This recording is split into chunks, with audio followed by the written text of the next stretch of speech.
Hello everyone, I hope you all are doing well. हमने अपनी economy के जो है 450 एमसीक्यूज हमने ऑलरेडी डन कर दिए हैं। इसी के साथ साथ हमने अपने ज्योग्राफी के भी हमने 450 प्लस एमसीक्यूज कर लिए हैं। अब जो रेस्ट ऑफ द एमसीक्यूज बचे हैं हम उनको देखेंगे। ठीक है, तो बिना टाइम वेस्ट करते हुए चलते हैं अपने क्वेश्चंस की तरफ। पहला क्वेश्चन यहाँ पे कह रहा है कि long term funds in the capital market can be raised either bye boring from certain institutions और थ्रू। कहते हैं कि जो हम लॉन्ग टर्म फंड्स जो है वो बोरो करते हैं कैपिटल मार्केट से, जो वो हम रेज़ करते हैं, या तो वो हम रेज़ करते हैं किसी इंस्टीट्यूशन से, या तो उसका दूसरा तरीका है वो बताइए। तो यहाँ पे हमारा बेस्ट पॉसिबल ऑप्शन क्या बनता है? Issues of securities. ठीक है, 1 मिनट। तो हम दूसरा हमारा यहाँ पे क्या है? Issues of securities. ठीक है, एक हमें पता चल गया क्या, एक हम जो है वो लॉन्ग टर्म फंड्स कहाँ से बोरो करते हैं? कैपिटल मार्केट से। और कैसे प्रोसेस करते हैं? इधर हम जो है वो किसी इंस्टीट्यूशंस हो गए यानी कोई भी बॉडी जो वो है वो फंड्स लेंड कर रही है। दूसरा तरीका ये है कि हम भाई इश्यूज़ करते हैं क्या? अपनी सिक्योरिटीज़, और उस तरीके से हम जो है वो लॉन्ग टर्म फंड्स को जो है वो हम बोरो करते हैं। ठीक है, समझ आया? चलो अब चलते हैं अगले क्वेश्चन की तरफ। तो अगला क्वेश्चन कह रहा है कि जो कैपिटल मार्केट है, कैपिटल मार्केट जो है वो किससे डील करता है? तो कैपिटल मार्केट हमारा यहाँ पे जो है वो किससे डील करता है? लॉन्ग टर्म फंड से। ठीक है, लॉन्ग टर्म फंड एक बताया था ना मैंने, एक शॉर्ट टर्म फंड्स होते हैं और एक लॉन्ग टर्म फंड्स होते हैं। ठीक है, तो देखो ये क्या है, जैसे हम ये एमसीक्यूज़ कर रहे हैं ना, काफ़ी ये एमसीक्यूज़ सीरीज़ जो है वो हम जब ख़त्म कर देंगे उसके बाद हम क्या करेंगे कि आपके एक जो कॉन्सेप्चुअल वीडियोज़ हैं, कॉन्सेप्चुअल वीडियोज़ आपके भी हैं जो वो आएंगे, वो बाद में आएंगे, क्योंकि अभी थोड़ा उस पर काम चल रहा है।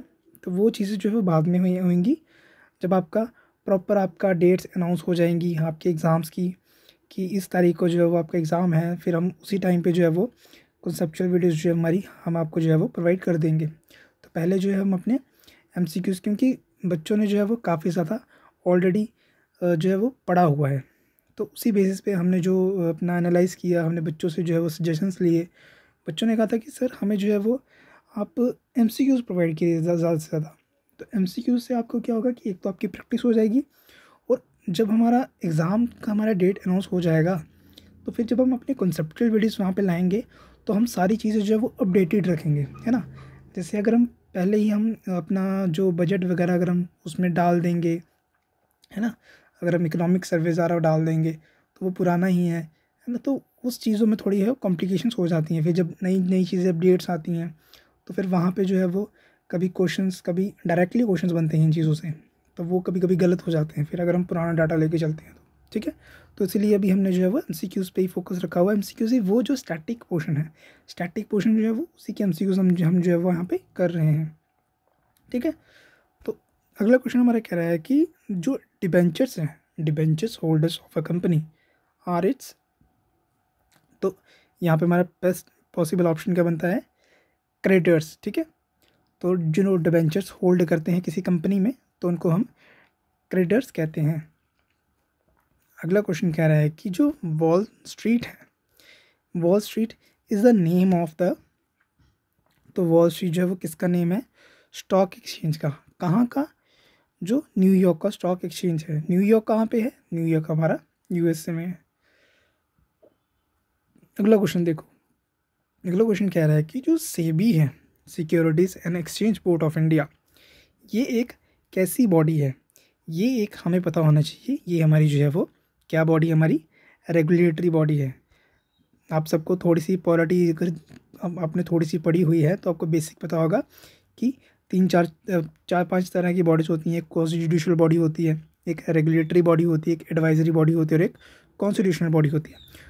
चलो थोड़ा इसमें थोड़ा बता देता हूँ मैं आपको। कॉन्स्टिट्यूशनल बॉडी वो होती है जो कॉन्स्टिट्यूशन के अंदर मेंशन है और उसी अकॉर्डिंग, किसी आर्टिकल के अकॉर्डिंग जो है वो बनी हुई है। ठीक है, एडवाइजरी बॉडी वो होती है जिसको जो है वो पार्लियामेंट ने बनाया है, किसी रूल के थ्रू बनाया है ना, और उसका काम सिर्फ इतना ही है कि वो गवर्नमेंट को या किसी इंस्टीट्यूशन को या किसी डिपार्टमेंट को जो है वो एडवाइस करे। ठीक है, तीसरे यहाँ पे हमने कहा रेगुलेटरी बॉडी। तो रेगुलेटरी बॉडी वो आ गई जो किसी भी एक पर्टिकुलर फील्ड में, एक उसका पर्टिकुलर नाइच होता है, तो वो वहाँ की उस चीज़ को, जैसे आरबीआई है, आरबीआई क्या करता है, आरबीआई हमारा बैंकिंग सिस्टम देखता है इंडिया का। सेबी हमारा जो है वो क्या देखता है, सेबी हमारा जो है वो सिक्योरिटी जो हमारा मार्केट है वो देखता है, ठीक है। हमारा जो नाबार्ड है, नाबार्ड हमारा क्या है, ये भी हमारी रेगुलेटरी बॉडी है। ये क्या देखती है, ये हमारा जो है वो अपना जो हमारा रूरल डेवलपमेंट में जो हम काम करते हैं वो देखती है ना। और इसी के साथ साथ हमारा आईआरडी है, वो हमारा क्या देखती है, हमारा इंश्योरेंस मार्केट देखती है ना। और क्वाजी जुडिशियल बॉडी होगी कौन सी, जो आपकी एज अ जज काम करती है। जैसे हम कह सकते हैं हमारा नेशनल ग्रीन ट्रिब्यूनल। तो नेशनल ग्रीन ट्रिब्यूनल क्या आ गया, हमारी एक क्वाजी जुडिशियल बॉडी है। ये क्या कर सकती है, ये अपना जजमेंट दे सकती है, अपना जो है वो फाइन इम्पोज कर सकती है ना। तो आप कभी कभी न्यूज़पेपर में सुनते होंगे कि भाई एक एनजीटी ने ना, जो एक कोई इंडस्ट्री थी या कोई वो था, डिपार्टमेंट था या कोई भी इंस्टीट्यूशन था, उस पर जो है वो फ़ाइन इम्पोज किया कि उन्होंने पोल्यूशन जो है वो उसके रूल्स को जो है वो वायलेट किया, ठीक है। इतनी चीज़ समझ आई। चलो तो चलते हैं अपने अगले क्वेश्चन की तरफ। अगला क्वेश्चन कह रहा है कि जो इनसाइडर ट्रेडिंग है, insider trading is related to. तो इनसाइडर ट्रेडिंग हमारी किस चीज़ से रिलेटेड है, इनसाइडर ट्रेडिंग हमारी जो है वो शेयर मार्केट से रिलेटेड है, ठीक है। और इनसाइडर ट्रेडिंग जो है वो ये शेयर मार्केट से होती है, ठीक है। अच्छा, आगे कह रहा है कि which of the following is done at a stock exchange. तो कौन सी चीज़ जो हमारे स्टॉक एक्सचेंज में होती है, तो स्टॉक एक्सचेंज में हम क्या करते हैं, स्टॉक एक्सचेंज में हम बाय एंड सेल करते हैं क्या, हमारे सिक्योरिटीज़, ठीक है। प्राइमरी मार्केट होती है और सेकेंडरी मार्केट कौन सी होती है, जो हमारी ये जो हमारा BSc, Bombay stock exchange, national stock exchange, इसको हम क्या कहते हैं, हमारी सेकेंडरी मार्केट कहते हैं, ठीक है। अच्छा, अब ये बीएससी की बात आई, तो BSc Sensex constitutes dash number of companies. देखो जैसे मैंने कहा ना, Bombay stock exchange, national stock exchange, है ना, तो इनमें सेंसेक्स होता है, एक होता है निफ्टी होता है। तो ये सेंसेक्स है, सेंसेक्स बना कैसे, कुछ नंबर ऑफ कंपनीज ने कंबाइन किया यहाँ पे और उन्होंने अपना जो है वो सेंसेक्स बना दिया। वैसे ही वहाँ पे निफ्टी होगा, तो निफ्टी कैसे होगा, निफ्टी में भी कुछ कंपनीज होंगी, वो मतलब कि कंबाइन करेंगी और वहाँ पे निफ्टी बना देंगी, है ना। और फिर वैसे ही फिर वो एक पेस लेके चलते हैं कि अच्छा भाई, अगर ये मार्केट इतना गया है तो इतना मार्केट परसेंटेज बढ़ा है, इतना मार्केट परसेंटेज लॉस में गया है। तो वो सारी चीज़ें यहाँ पे हम देखते हैं। तो आपको इतनी टेक्निकलिटी में जाने की ज़रूरत नहीं है, आपको सिर्फ वर्ड एसोसिएशन पे ध्यान होना चाहिए कि भाई बॉम्बे स्टॉक एक्सचेंज अगर आ रहा है तो उसमें सेंसेक्स होता है ना। तो निफ्टी आ रहा है, वो अपना नेशनल स्टॉक एक्सचेंज में होता है, ठीक है। तो ये सारी चीज़ें आपको जो है वो ध्यान में रखनी पड़ती हैं, ठीक है। वर्ड एसोसिएशन की गेम है, सारी वर्ड्स की गेम है, उसमें आपको एमसीक्यूज़ को जो है टिक करना होता है यहाँ पे, ठीक है। अच्छा, अब यहाँ पे क्या रहा है कि भाई कितनी कंपनीज हैं जो कॉन्स्टिट्यूट करती हैं हमारा एनएससी, ठीक है। सेंसेक्स जो हमारा वहाँ पे कॉन्स्टिट्यूट करती है। तो सेंसेक्स में हमारा बेस्ट पॉसिबल ऑप्शन क्या है, हमारा 30 में रहेगा, ठीक है। और यहाँ पे 30 हमारा जो है वो ऑप्शन है, ठीक है। कहता banking comes under which of the following sector. तो बैंकिंग जो है वो किस सेक्टर में आता है, बैंकिंग हमारा जो है वो टर्शरी सेक्टर में आता है, ठीक है। प्राइमरी सेक्टर में हमने क्या देखा था, प्राइमरी सेक्टर में देखा था हमने आईपीओ, इनिशियल पब्लिक ऑफरिंग, ठीक है। सेकेंडरी मार्केट में देखा था हमने जो ये अपना स्टॉक एक्सचेंज वगैरह, ठीक है। और टर्शरी मार्केट में हमने क्या देखा, हमारा बैंकिंग सिस्टम, ठीक है। समझ आ गया। चलो आगे क्या रहा है कि what is the full form of NSDL.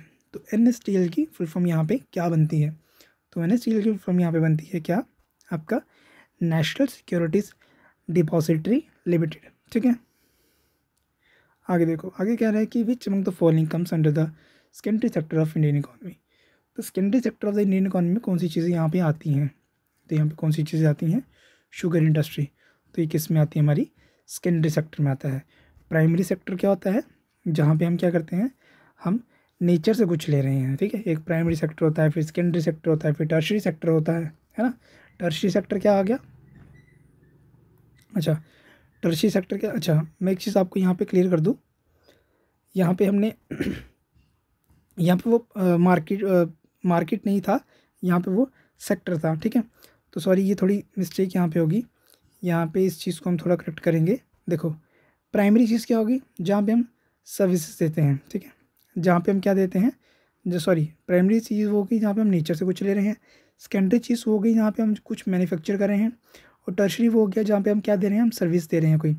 अब बैंकिंग में हम क्या दे रहे हैं, बैंकिंग सेक्टर में हम क्या दे रहे हैं, हम सर्विसेज दे रहे हैं। तो ये सेक्टर की बात हो रही थी, तो उसकी सेक्टर और उसमें मार्केट में कन्फ्यूज़ हो गए, कन्फ्यूजन की वजह से हम वो कुछ गलत बोल दिया, बाकी सब कुछ सेम ही है, ठीक है।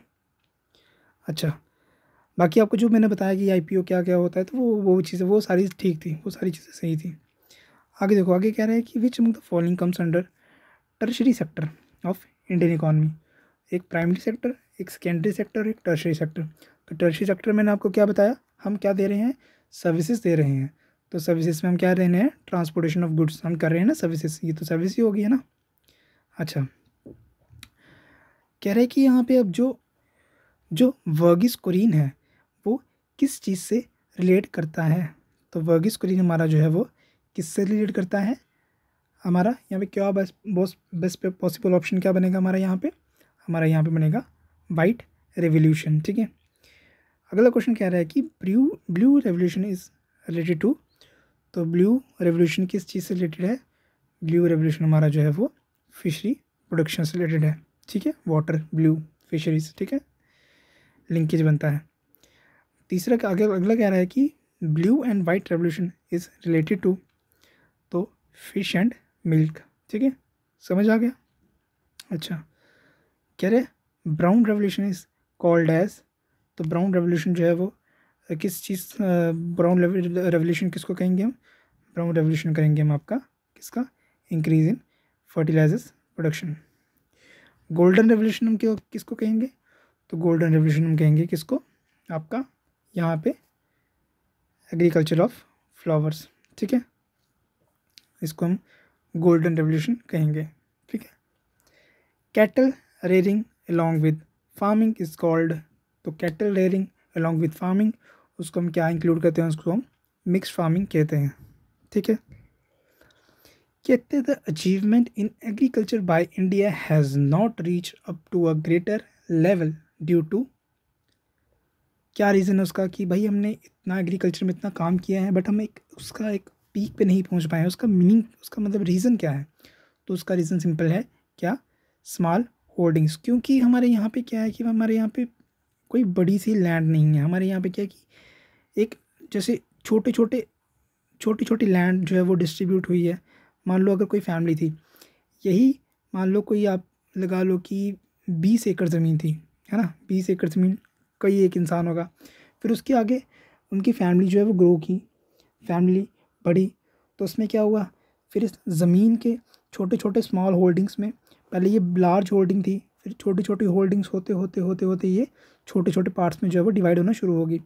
फिर यहाँ पे जो है वो, इसीलिए ये रीज़न माना जाता है कि भाई हमारे जो इंडिया एग्रीकल्चर सेक्टर में इतना नहीं, रेवोल्यूशन होने के बाद भी इतना पीक में नहीं पहुँच पाया, उसका रीज़न ये है कि भाई हमारे यहाँ पे जो लैंड होल्डिंग है किसानों के पास वो बहुत ही कम है, ठीक है, मतलब छोटे छोटे पार्ट्स में जो है वो यहाँ पे लैंड होल्डिंग है।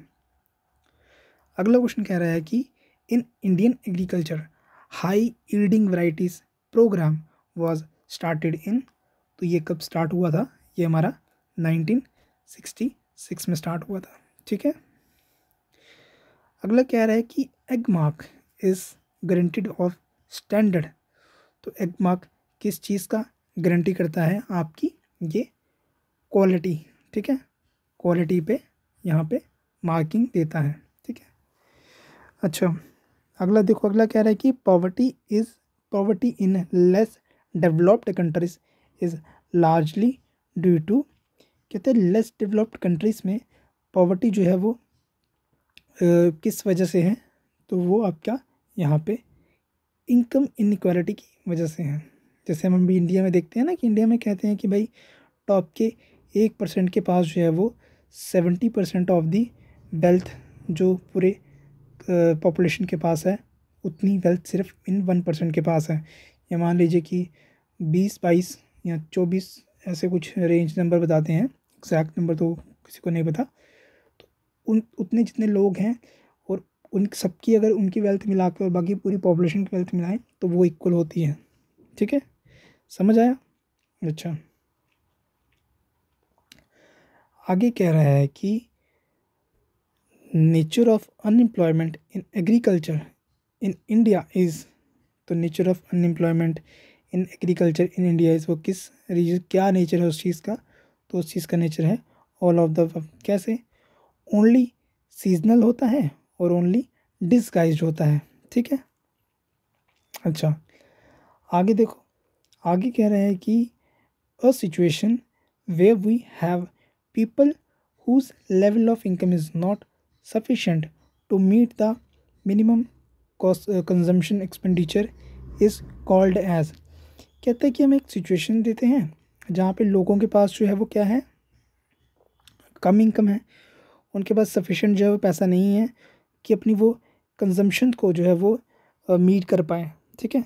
तो इस चीज़ को हम क्या कहेंगे, इस चीज़ को हम कहेंगे आपका क्या, एब्सोल्यूट पॉवर्टी, ठीक है, कि भाई वो अपनी बेसिक नीड्स भी जो है नहीं है, उस पर एक्सपेंडिचर नहीं कर पा रहे हैं, ठीक है। आगे कह रहा है कि Indian agriculture is typically characterised as, तो उसको हम क्या कहेंगे, उसको हम कहेंगे आपका land scarce labour surplus economy, ठीक है। एगमार्क हमने देखा, एगमार्क, तो एगमार्क हमने देखा कि भाई वो क्या करता है, वो क्वालिटी इंश्योर करता है, बट उसका एगमार्क है क्या बेसिकली, तो एगमार्क क्या है, it is a market seal issued on the graded agriculture commodity, ठीक है। कह रहे commercialisation of agriculture implies, commercialisation of agriculture, commercialisation का मतलब क्या होता है कि भाई उसको जो है वो ज़्यादा से ज़्यादा मार्केट ड्रिवन उसको हमने कर दिया कि भाई हम उसको प्रॉफिट लेंगे, उसमें से सब कुछ ये करेंगे, ठीक है।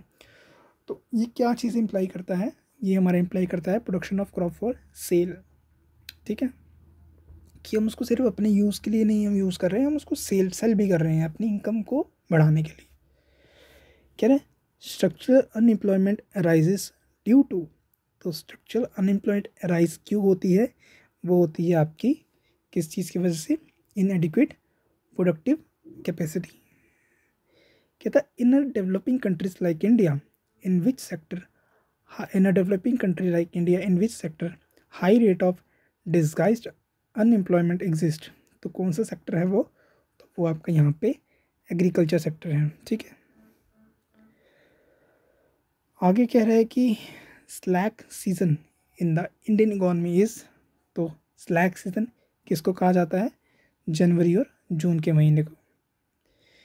कह रहा है कि जो अनएम्प्लॉयमेंट है, unemployment that rises when general down turn in business activity is known as, तो वो हमारा होगा यहाँ पे साइक्लिक अनएम्प्लॉयमेंट, ठीक है। कहता है dash is the unemployment when exist in an economy due to people being in the process of moving from one job to another, तो उसको हम क्या कहते हैं, उसको हम कहते हैं फ्रिक्शनल अनएम्प्लॉयमेंट, ठीक है। अगला क्वेश्चन कह रहा है कि the unemployment created at certain time of the year when the demand for goods and services are lower than the normal is, तो उसको हम क्या कहेंगे, उसको हम कहेंगे आपका सीजनल अनएम्प्लॉयमेंट, ठीक है। कह रहे जब किसी कंट्री में फुल एम्प्लॉयमेंट होता है, अगला क्वेश्चन कह रहा है कि अगला किसी कंट्री में फुल एम्प्लॉयमेंट होता है in the level at the minimum in which there is a, तो उसको हम क्या कहते हैं, उसको हम कहते हैं कि नो एम्प्लॉयमेंट, ठीक है। अगला क्वेश्चन कह रहा है यहाँ पे कि unemployment, unemployment resulting from industrial reorganization typically due to technological change rather than fluctuations in the supply or demand is called, तो उसको हम क्या कहेंगे, उसको हम कहेंगे structural unemployment, ठीक है। कह रहे हैं कि if tea companies start using machine tea leaves picker, ठीक है। अच्छा, यहाँ पे मतलब क्या है कि भाई अगर टी कंपनीज जो हैं वो जैसे वो पिक करते हैं, प्लग करते हैं कि भाई हम लीव्स को प्लग करते हैं, वो लोग जो आपने देखे होगा शाम में, फिर उन्होंने एक बास्केट टांगी होती है, फिर वो उस प्लास्टिक बास्केट में डालते हैं। कहता है अगर कंपनीज मशीन यूज़ करना शुरू कर दे उस उनकी जगह पे, तो फिर क्या होगा, तो यहाँ पे हमारा then wages for the manual tea leaf pickers will fall, तो उसमें उनकी वेजेस फॉल हो जाएंगी, ठीक है। वेजेस क्या हो जाएंगे, फॉल, क्योंकि कंपनी को क्या मिल गया, कंपनी को उनका ऑल्टरनेट मिल गया, ठीक है। एक बार वो इन्वेस्टमेंट करेंगे तो फिर उसको वो कंजर्व करके रखेंगे, क्योंकि आपको जो वेजेस देनी है उस पे जो है वो उनका ज़्यादा खर्चा हो जाएगा। बाकी जो किसी भी मशीन की जो उनकी जो उनको रेख देख करनी है वो कम, वो थोड़ी डिस्काउंट में पड़ेगी उनको, ठीक है। तो यहाँ पे ये कह रहा है इस क्वेश्चन में। अगला कह रहा है कि which one of the following is also regarded as disguised unemployment. तो वो कौन सी चीज़ होती है, वो हमारी होती है अंडर एम्प्लॉयमेंट को हम क्या कहते हैं, हम डिस्गाइज्ड एम्प्लॉयमेंट भी कहते हैं। किसको कहते हैं, हम अंडर एम्प्लॉयमेंट को कहते हैं, ठीक है। कहते हैं कि which of the following is represented by Lawrence curve. तो वो किस चीज़ को रिप्रेजेंट करता है, तो वो हमारा करता है किसको, इनकम डिस्ट्रीब्यूशन को, ठीक है। आगे कह रहा है कि why a Tendulkar committee constitute. तो तेंदुलकर कमेटी जो है वो क्यों कॉन्स्टिट्यूट हुई थी, तेंदुलकर कमेटी आपकी मेजर करने के लिए पॉवर्टी को, ठीक है। इन्होंने कुछ आपके सजेशंस दिए थे, कुछ इन्होंने फॉर्मूलाज दिए थे, तो हम उन टेक्निकलिटी में नहीं जाएंगे। हम सिर्फ ये देखेंगे कि भाई तेंदुलकर कमेटी थी वो किससे एसोसिएटेड थी, वो हमारी पॉवर्टी से एसोसिएटेड थी, ठीक है। अगला कह रहा है कि real estate come under which sector. तो रियल एस्टेट हमारा जो है वो किस सेक्टर में आता है, रियल एस्टेट हमारा जो है वो टर्शरी सेक्टर में आता है, क्योंकि हम इसमें क्या कर रहे हैं, हम इसमें सर्विस दे रहे हैं अपनी, ठीक है। The agriculture ministry has unveiled APMC act 2017 which has defined each state UT as a, क्या डिफाइन करता है वो, सिंगल यूनिफाइड मार्केट, ठीक है, APMC एक्ट, ठीक है। अगला कहता है कि which among the following represent plateau phase in population. Plateau phase होता है कि भाई देखो मान लो ये है, ये कर्व है, पॉपुलेशन बढ़ रही थी, फिर एक पॉइंट ऐसा आया पॉपुलेशन जो है वो स्टैग्नेंट हो गई कि भाई बस वो उसी पेस पे ही बढ़ रही है, उसमें ना बढ़ावट हो रही है ना गिरावट हो रही है, बस वो उसी फेस पे अटकी हुई है। तो उस चीज़ को हम क्या कहेंगे, उस सिचुएशन को हम क्या कहेंगे, उस सिचुएशन में कहेंगे क्या, birth rate and death rate are equal, ठीक है। आगे देखो, आगे कह रहा है कि dash unemployment happens when people are not able to find jobs during some month of the year. तो उसको हम क्या कहेंगे, हम उसको कहेंगे क्या, सीजनल अनएम्प्लॉयमेंट, ठीक है। कह रहे विच among the following comes under secondary sector of Indian economy. Primary में हमने देखा हम नेचर से कुछ ले रहे हैं, सेकेंडरी में हमने देखा हम कुछ मैन्युफैक्चर कर रहे हैं, टर्शरी में हमने क्या देखा, हम सर्विस दे रहे हैं। तो इसका बेस्ट पॉसिबल ऑप्शन क्या होगा, इसका ऑप्शन होगा 494 का आपका क्लोथिंग इंडस्ट्री, ठीक है। क्लोथिंग में हम क्या कर रहे हैं, मैन्युफैक्चर ही कर रहे हैं ना। कह रहे हैं new economic policy was announced in India in, किस ईयर में अनाउंस की गई थी न्यू इकोनॉमिक पॉलिसी, तो वो आपकी 1991 में, जब हमने अपने LPG रिफॉर्म्स किए थे, ठीक है। कह रहे educated unemployment, what is educated unemployment. Educated unemployment वो होती है कि kind of unemployment generally founts in the urban areas, ठीक है। आगे कह रहा है कि डैश पब्लिक्स जो इकोनॉमिक सर्वे आपका, इकोनॉमिक सर्वे क्या होता है, देखो दो तरीके की चीज़ें होती हैं, एक होता है बजट, होता है आपका बजट, और एक होता है आपका इकोनॉमिक सर्वे। बजट कौन सा होता है कि भाई हम जैसे मान लो ये 2020 मैंने 23 था, ये 2024 है। बजट में बोलेगा कि भाई हम 2024 में कितना खर्चा करेंगे, कैसे करेंगे, कहाँ से करेंगे, कितना पैसा हम उठाएंगे, वो सारी चीज़ें वो बजट में बताता है। इकोनॉमिक सर्वे में ये कहता है कि भाई जो हमने सारा खर्चा पिछले सालों में किया था उसमें जो है वो हमें कितनी डेवलपमेंट देखने को मिली, कितनी हमें प्रोग्रेस देखने को मिली, कितनी हमें डाउनफॉल देखने को मिला। तो वो सारी चीज़ें जो सर्वे करता है उस चीज़ का, ठीक है। तो वो कौन सा डिपार्टमेंट है, तो वो आपका कौन करता है, मिनिस्ट्री ऑफ फाइनेंस, ठीक है। मिनिस्ट्री ऑफ फाइनेंस क्या करता है, आपका बजट, आपका इकोनॉमिक सर्वे जो है वो क्या करता है, पब्लिश करता है, ठीक है। मिनिस्ट्री ऑफ फाइनेंस में भी कौन सा पर्टिकुलर डिपार्टमेंट है, डिपार्टमेंट ऑफ इकोनॉमिक अफेयर्स, ठीक है। आगे देखो, कह रहे कि dash sector covers those enterprises और places of which of work where the term of employment are regular. तो वो कौन सी है यहाँ पे, तो वो यहाँ पे आपकी जो है वो ऑर्गेनाइज सेक्टर जो है वो कवर करता है क्या, एंटरप्राइजेस और places of work where the term of employment are regular. ठीक है, तो चलो ये आप इतने ही क्वेश्चंस रखो अभी यहाँ पे। हम इसको 498 ऑलमोस्ट हमने 500 इकॉनमी हमारी कंप्लीट होगी। अब इसके इतने ही एमसीक्यूज से जो इंपॉर्टेंट एमसीक्यूज थे वो मैंने आपको सारे ही करवा दिए हैं। इसके बाहर से आपको कुछ नहीं आएगा, इसके बाहर से आपको कुछ भी नहीं आएगा। जितने मैंने टॉपिक्स यहाँ पे करवाए हैं इन्हीं टॉपिक्स में से आपको जो है वो क्वेश्चंस आपको रियल एग्ज़ाम में देखने को मिलेंगे। तो ये हमारा हो गया मैक्रो इकोनॉमिक्स। जनरली एग्ज़ाम्स में जो है वो मैक्रो इकोनॉमिक्स की चीज़ें पूछी जाती हैं, माइक्रो इकोनॉमिक्स से जो है बड़ी बड़ी कम चीज़ें जो है वो पूछी जाती हैं। बट फिर भी हम माइक्रो इकोनॉमिक्स के जो टॉपिक हैं, जो मोस्ट इंपॉर्टेंट टॉपिक्स हैं जहाँ पे एमसीक्यूज़ बनते हैं, तो मैं वो भी आपको करवा दूँगा। उसकी एमसीक्यूज़ भी आपको जो है वो मिलना शुरू हो जाएंगे, वो भी हम 1-2 दिन में स्टार्ट कर देंगे। तो अब कुछ बच्चे कह रहे थे कि सर आपकी जो वीडियोस हैं वो काफ़ी लेट आ रही है, आप 4-4 5-5 दिन के बाद आ रही है वीडियोस। तो बेटा कुछ ऐसी चीज़ है कि अभी आपके जो है वो कुछ एग्ज़ाम्स वगैरह चल रहे हैं, है ना। जैसे आप देख लीजिए कि आपका जो एग्ज़ाम्स लाइंड अप है कौन कौन सा, आपका सीएससी प्रीलिम्स आपका लाइंड अप है ना। उसके बाद आपका जो है वो सीएपीएफ का एग्ज़ाम लाइंड अप है। उसके बाद आपका जो स्टेट पीसीएस आपका पीएससी वो लाइंड अप है, आपका स्टेट पीसीएस आपका लाइंड अप है। तो ये एग्ज़ाम्स की वजह से जो है वो आपका जो है वो थोड़ा चीज़ें डिले हो रही हैं। बाकी आप डिले में आप फोकस मत कीजिए, आप ये देखिए कि जो चीज़ें आपको करवाई गई हैं यूट्यूब पे अवेलेबल हैं, क्या आपने वो सारी कंप्लीट की हैं, क्या आपने उसके नोट्स बनाए हैं।